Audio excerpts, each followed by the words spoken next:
Here's something you've never ever heard before. Hey, good question. You should Bing it. Well, you don't believe me? Bing it. Okay, maybe once. But except maybe as a punchline, nobody uses Bing. Microsoft has tried and tried and tried again. They redesigned the website, spent millions advertising a pun making Google look better, even paid people to use it. And yet, a decade later, Bing is still Bing. So at this point, why not just abandon the project? Well, because Bing isn't actually a failure. Far from it. It's a story of data and control, and ultimately, the future of the internet. In 2012, CEO Steve Ballmer announced Bing was finally a real contender. He said, by revealing our most popular searches, we're showing Bing is ready to compete with the big boys. So what were they? Google, Google, Google, suicide, Google, and hot sauce. I mean, when it comes to spicy food, the crown clearly goes to Bing. Take that, Google. Ladies and gentlemen, Steve Ballmer! But to be fair, we should have known Ballmer was no prophet. After releasing the Windows Phone, you know, that best-selling, world-changing sensation, he was so confident it would be successful, he held a funeral for the iPhone. Literally, iPhones carried like caskets.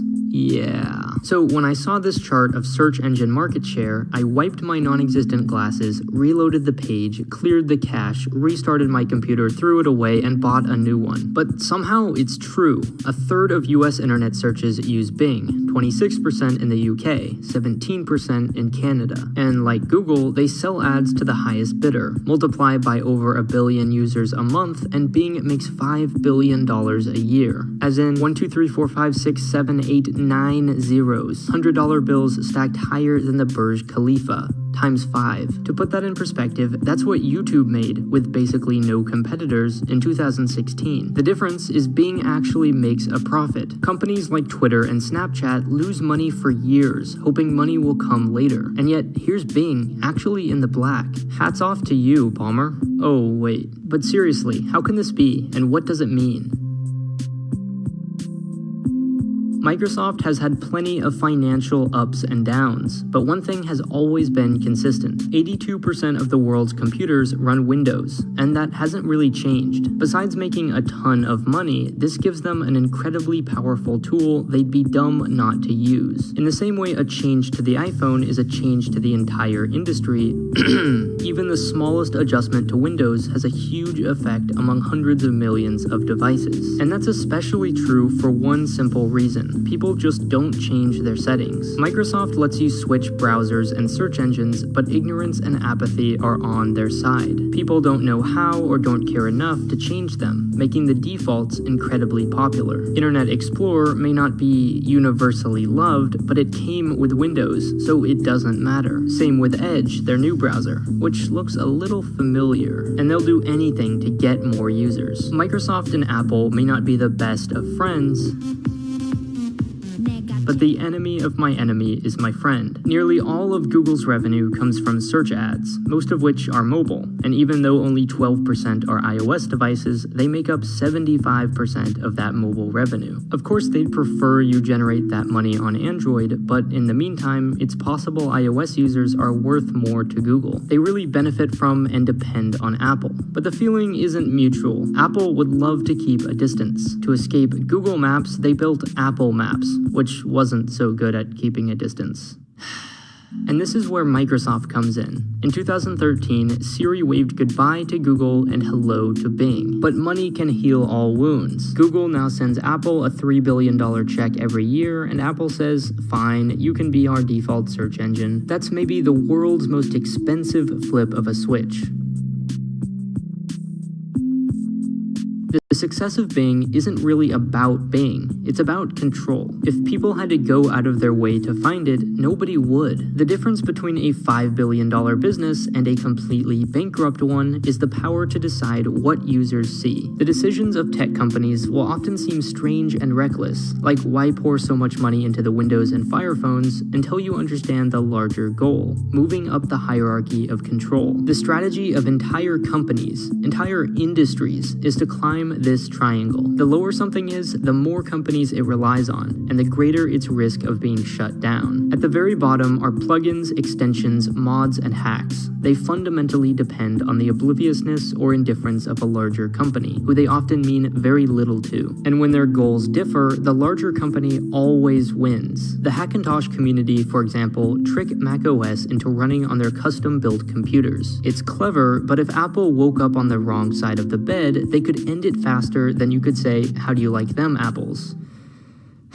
Slightly higher are websites, who can send you any code they want, but are at the mercy of your browser to show it. And browsers, like all apps, are beholden to the operating system, who may just say, "Nah, I don't think so." The company Astro makes an app to turn your iPad into an extra computer monitor, and they wanted to add a button without covering the screen. So they had a cool idea. They'd use the camera. You press, it detects less light and activates the button. A thumbs up from me, but a thumbs down from Apple, who rejected it from the store. Or they may really like your app, incorporate it into the OS, and kill your business. When Macs had a feature called Sherlock, someone made a companion called Watson, a $30 app with some extra features. But it was so good that it came with the next version of macOS. And above all of these is the holy grail of tech companies: physical devices. When you own the hardware, you own everything. Jeff Bezos is the richest man in the world, not because he's good at making profit, and certainly not because he's good at labeling charts, but because he understands the power of getting Amazon in front of you, whatever the cost. He would have happily lost money on the Fire Phone just to get in more people's hands. Kindle, Fire tablets, Echo, they all make little or no profit, but they're incredibly important. It's the same reason Windows Phone refused to quit for so long. And you can bet companies like Facebook hate being in the hands of phone companies. Please don't do it, Mark. They're gonna do it. Speaking of Facebook, the other reason control is so important is data. More data means more and better ads, and ads mean profit. Companies can buy it from services like DigiMe, who you can sell your private information to for a few bucks, or companies can just get it themselves. And the higher on the triangle, the more they can collect. It's a terrible incentive that could forever change the internet.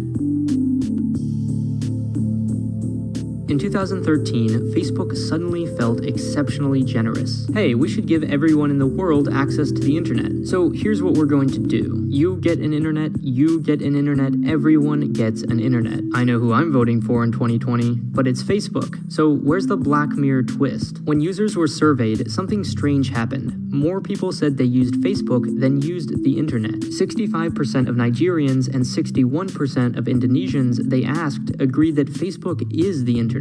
And that's no accident. Make no mistake, what Facebook is so generously donating is not the internet, but Facebook's internet. They only give access to their website and a handful of others which meet their requirements. No net neutrality. In other words, a clever way to get more users. Google is also getting into the philanthropy business with what they call AMP.